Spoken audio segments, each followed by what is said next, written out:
নির্দ্বিধায় বলতে পারি যে আজকে যেভাবে লন্ডনের বাঙালি প্রবাসীরা ঝাঁপিয়ে পড়েছে, আজকে নিউ ইয়র্কের মানুষেরা যেভাবে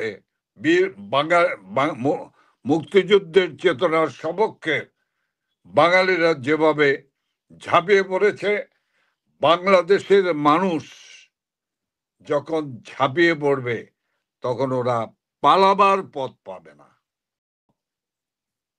তারা যখন আমাদের নির্দিষ্ট গতিপথ, অর্থাৎ আপনাকে বলবোই আমি যে ফার্মগেটের আনন্দ সিনেমা হল থেকে গ্রিন রোড হয়ে পান্থপথ হয়ে আমাদের ডেস্টিনেশন লক্ষ্য ছিল ঐতিহাসিক সেই বাসভূমি 32 নম্বর, যে বাসভবনটি এই খুনি ইউনুসরা বুলডোজার চালিয়ে গুড়িয়ে দিয়েছে।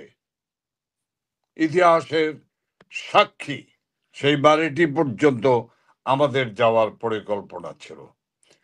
ওরা টের পেয়ে পুলিশ, আইন শৃঙ্খলা রক্ষাকারী বাহিনী, আমি নাম নাইবা বললাম সেই বাহিনীগুলির, সবাই ঝাঁপিয়ে পড়ল। এমনকি একযোগে বিএনপি, যুবদল, ছাত্রদল, জামাত, শিবির, সব এনসিপি সব একযোগে তারা ঝাঁপিয়ে পড়ল। আমাদের নেতাকর্মীরা, একটা অভিযোগ আছে যে আপনাদের ভেতর থেকে কেউ তথ্যটা ফাঁস করে দিয়েছে, একটা অভিযোগ আছে। এটা দেখেন, সেটা তো আলোচনার সাপেক্ষে। আমরা তো অবশ্যই এটি আমাদের কোন জায়গাটায় ভুল ছিল অথবা ছিদ্র ছিল সে বিষয়গুলি তো আমরা আলোচনা করব এবং পরবর্তী কর্মসূচিতে আমরা চেষ্টা করব সে বিষয়গুলিকে আমরা সতর্কতা রক্ষা করার জন্য। কিন্তু আমরা মনে করি এই কর্মসূচি আমরা এই এত ব্যাপক প্রায় 20 থেকে 25,000 নেতা কর্মী এই ঢাকা শহরে জমায়েত হয়ে প্রমাণ করেছে আওয়ামী লীগকে নিধন করা যাবে না, আওয়ামী লীগকে নিশ্চিহ্ন করা যাবে না। আমরা কিন্তু চূড়ান্ত লড়াইয়ের জন্য ডাক দেইনি। এটি ছিল, আমি বলতে পারি যে এ ধরনের একটি বিষয় ছিল। বিষয়টিকে আমি এভাবেই বলতে চাই বাড়ি ভাই, যে এটি ছিল আমাদের quarter final game, trial game ছিল। আমরা ইনশাল্লাহ এরপরে আমরা সেমিফাইনাল খেলব এবং ফাইনালে এই অবৈধ সরকার, ইউনুস সরকারকে আমরা আত্মসমর্পণ করতে আমরা বাধ্য করব। আমাদের অতিথি জনাব জাহাঙ্গীর কবির নানক আরো দুটো অনুষ্ঠানে ব্যস্ত ছিলেন, উনি আমাদের সময় দিয়েছেন, ওনাকে অনেক ধন্যবাদ। নানক ভাই, আপনাকে শুভেচ্ছা। যে আপনাকে শুভেচ্ছা বাড়ি ভাই। আমরা আজকে জাতির পিতা বঙ্গবন্ধু শেখ মুজিবুর রহমানের কন্যা, আমাদের শ্রদ্ধা নেত্রী শেখ হাসিনার জন্মদিন উপলক্ষে আপনাকে আমন্ত্রণ জানিয়েছি। আপনি আপনার যেভাবে তাকে জন্ম শুভেচ্ছা জানাতে চান, আপনার যেভাবে মনে পড়ে, আপনি ছাত্রলীগের নেতা ছিলেন, প্রথম যদি বিশেষ কোনো ঘটনা শেয়ার করতে চান আমাদের সঙ্গে, আপনি শুরু করতে পারেন। জি বাড়ি ভাই, আপনাকে অনেক ধন্যবাদ। আমাদের প্রাণের নেত্রী জাতির পিতা বঙ্গবন্ধু শেখ মুজিবুর রহমানের সুযোগ্য কন্যা মাননীয় প্রধানমন্ত্রী, দেশরত্ন, আধুনিক বাংলাদেশের রূপকার,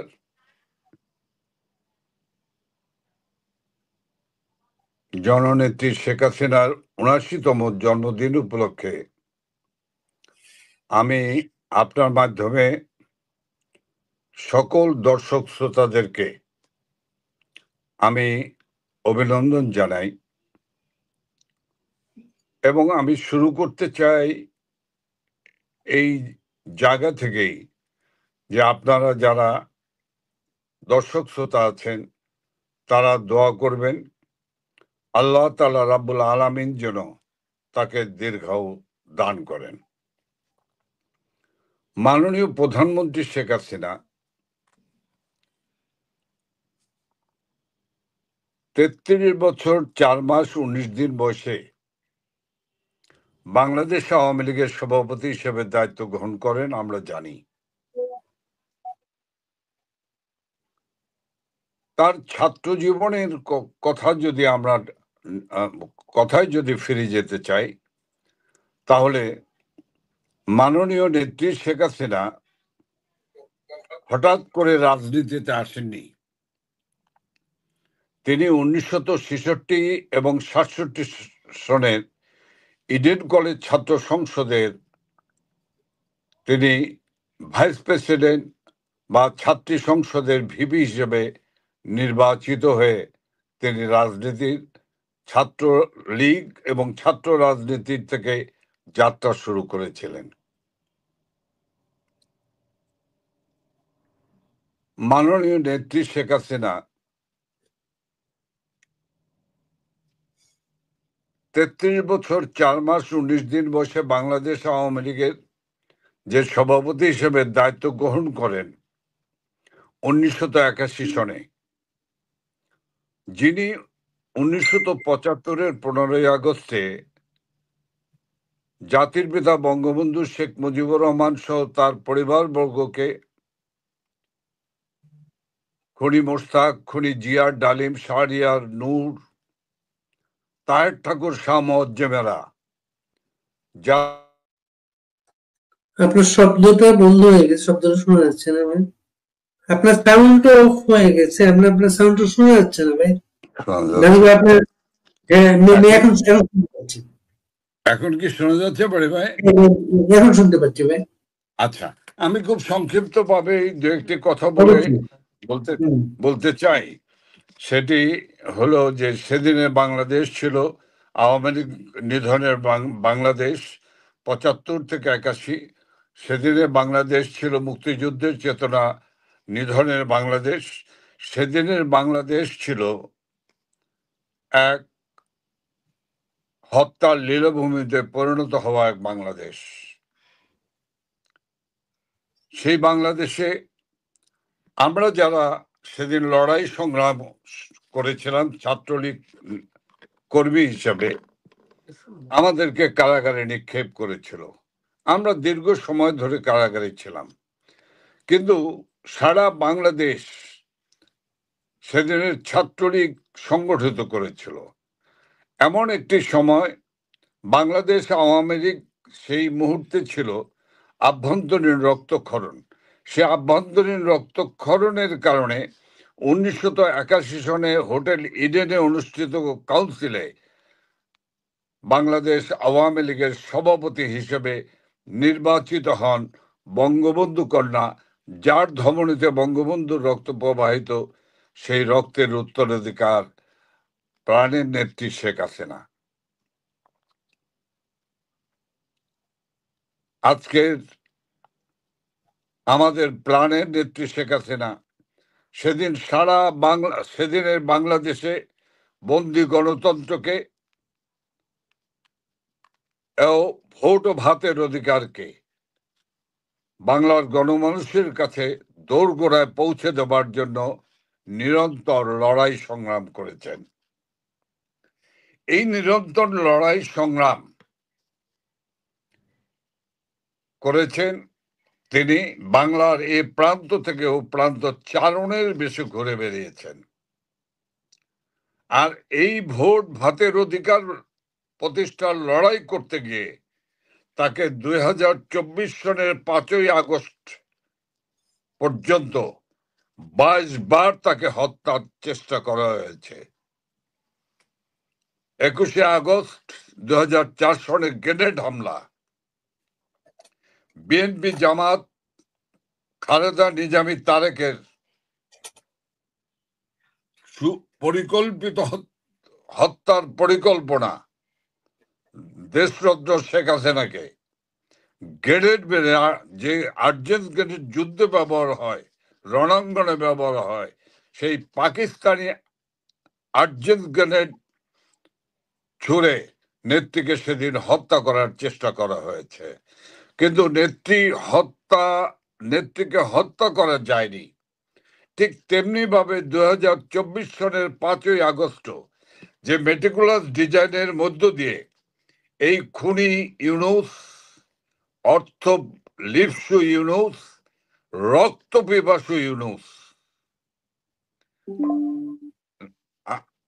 জঙ্গিদেরকে সাথে নিয়ে পরিকল্পিত ষড়যন্ত্রের মধ্য দিয়ে 5ই আগস্ট আবার চূড়ান্ত ভাবেই নীল নকশা করেছিল আমাদের প্রাণের নেত্রী প্রধানমন্ত্রী শেখ হাসিনা, এবং তার সাথে ছিলেন আমাদের শ্রদ্ধেয় বঙ্গবন্ধুর ছোট কন্যা শেখ রেহানাকে হত্যা করার চেষ্টা।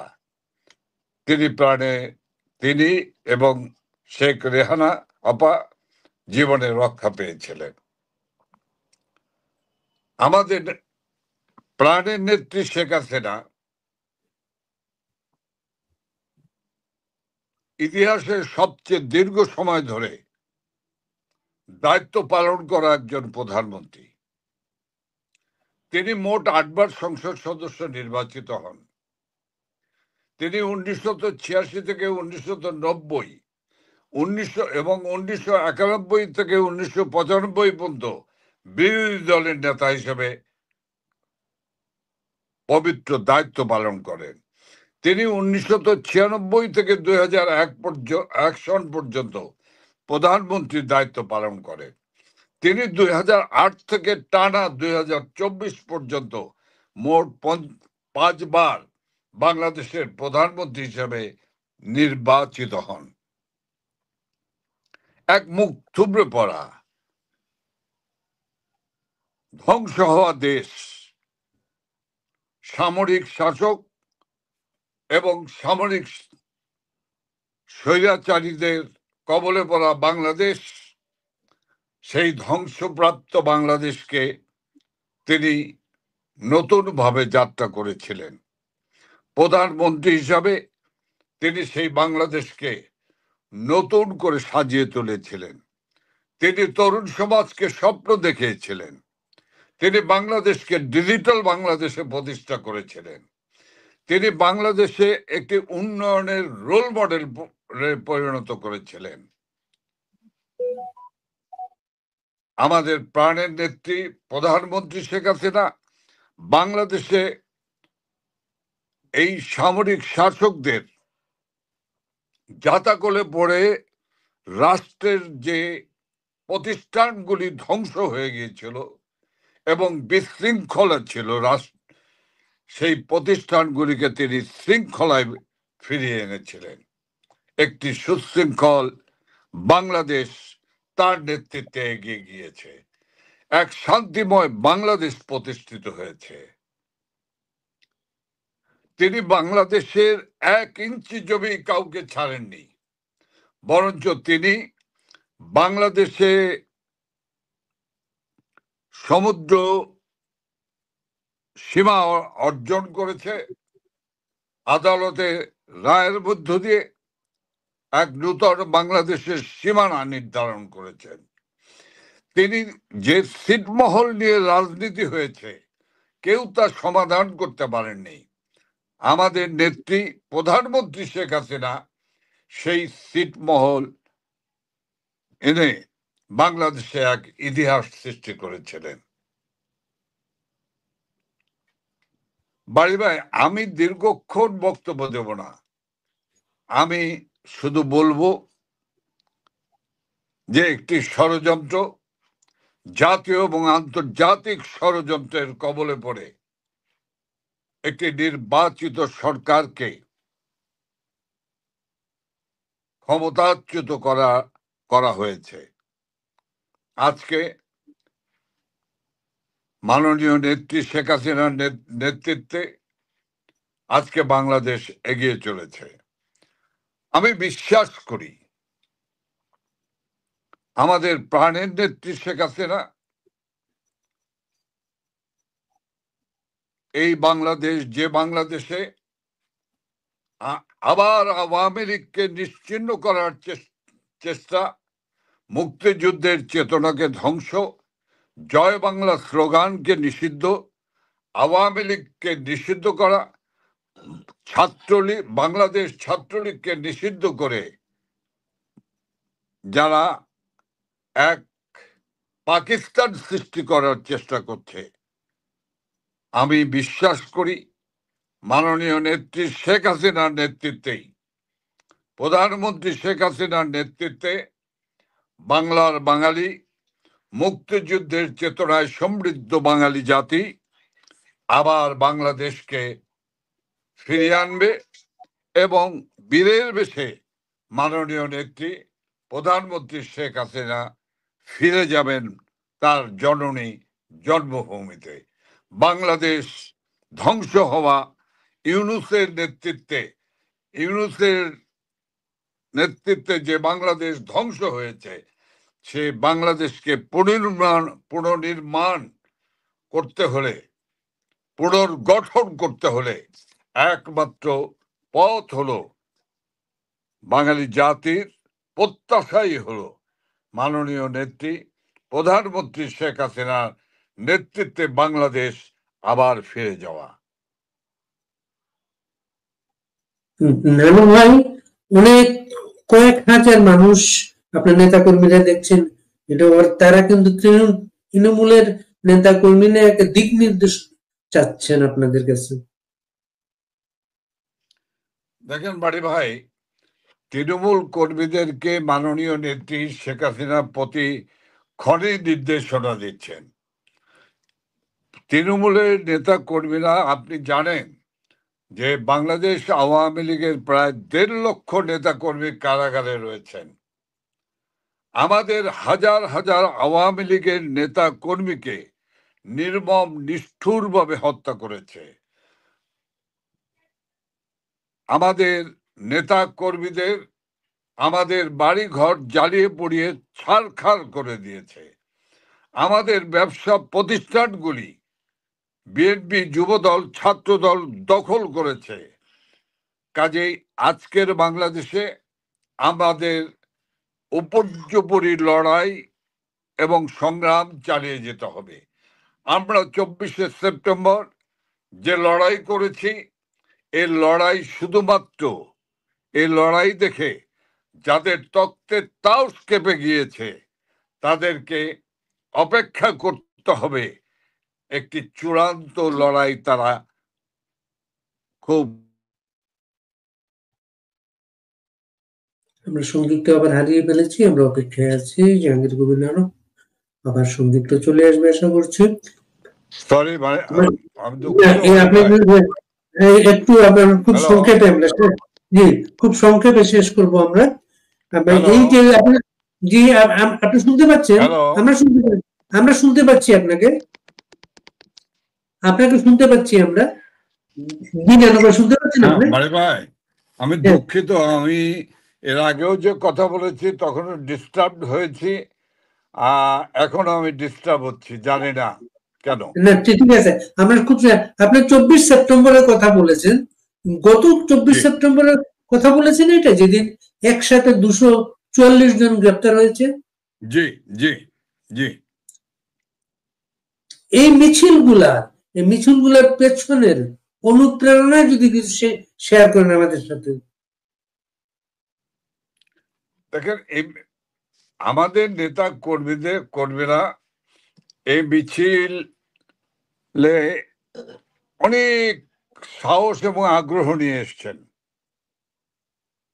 এবং তারা শেষতক, তারা যখন আমাদের নির্দিষ্ট গতিপথ, অর্থাৎ আপনাকে বলবোই আমি যে ফার্ম গেটের আনন্দ সিনেমা হল থেকে গ্রিন রোড হয়ে পান্থপথ হয়ে আমাদের ডেস্টিনেশন লক্ষ্য ছিল ঐতিহাসিক সেই বাসভূমি 32 নম্বর, যে বাসভবনটি এই খুনি ইউনূসরা বুলডোজার চালিয়ে গুড়িয়ে দিয়েছে।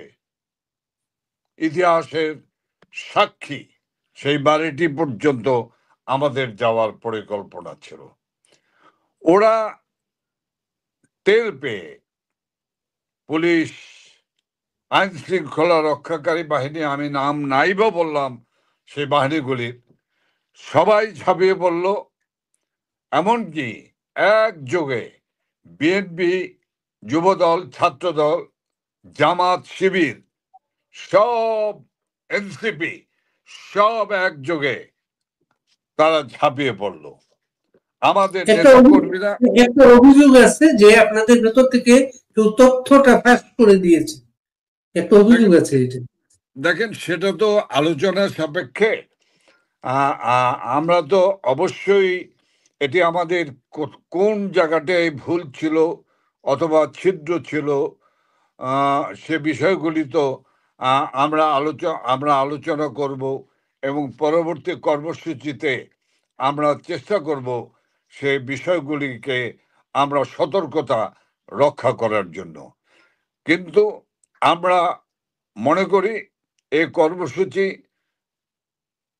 আমরা এই এত ব্যাপক, প্রায় 20 থেকে 25,000 নেতা কর্মী এই ঢাকা শহরে জমায়েত হয়ে প্রমাণ করেছে আওয়ামী লীগকে নিধন করা যাবে না, আওয়ামী লীগকে নিশ্চিহ্ন করা যাবে না।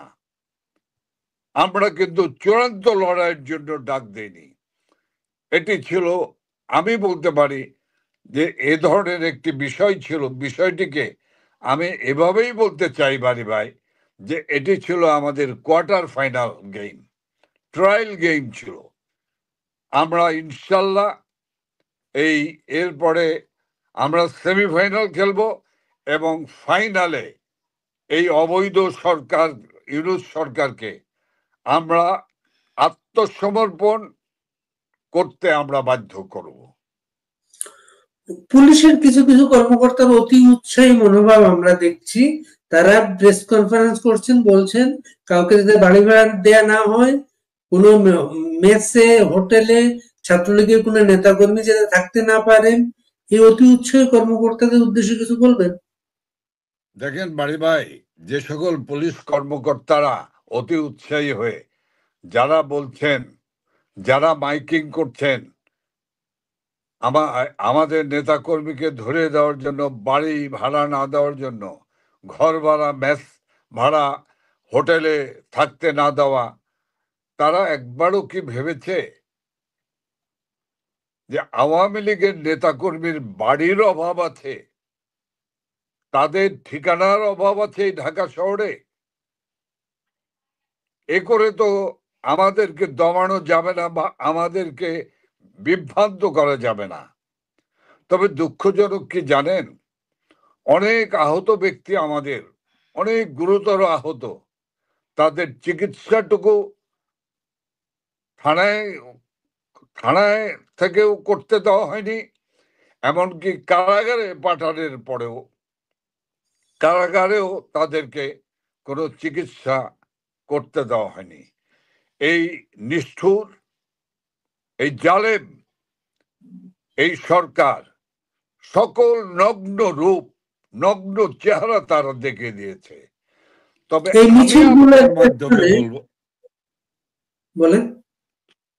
আমি আপনার মাধ্যমে বলবো, রাজনীতি যা করছেন তার প্রতি উত্তরের জন্য তাদেরকে প্রস্তুত থাকতে হবে। এদেশ বাংলাদেশ,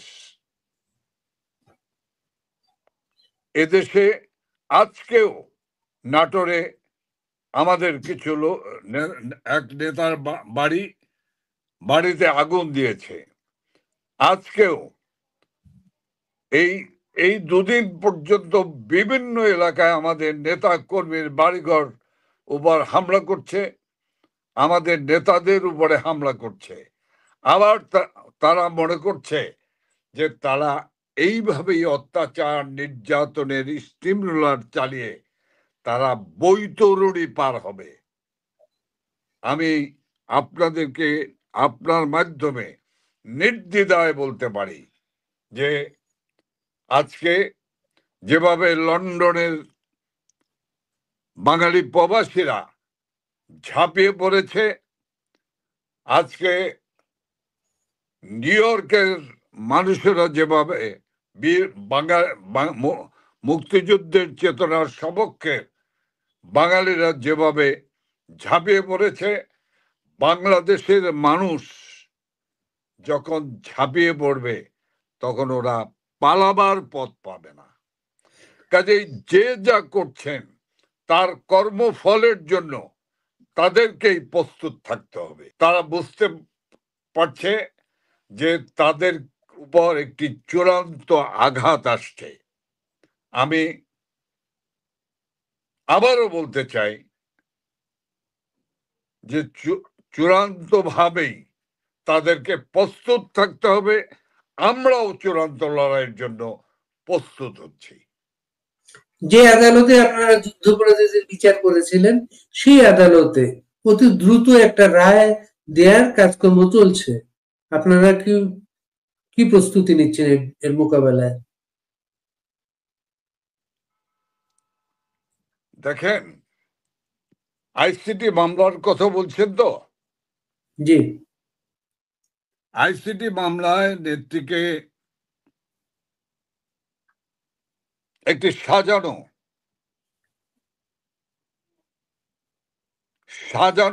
আদালত, সাজানো সাক্ষী, সাজানো গল্প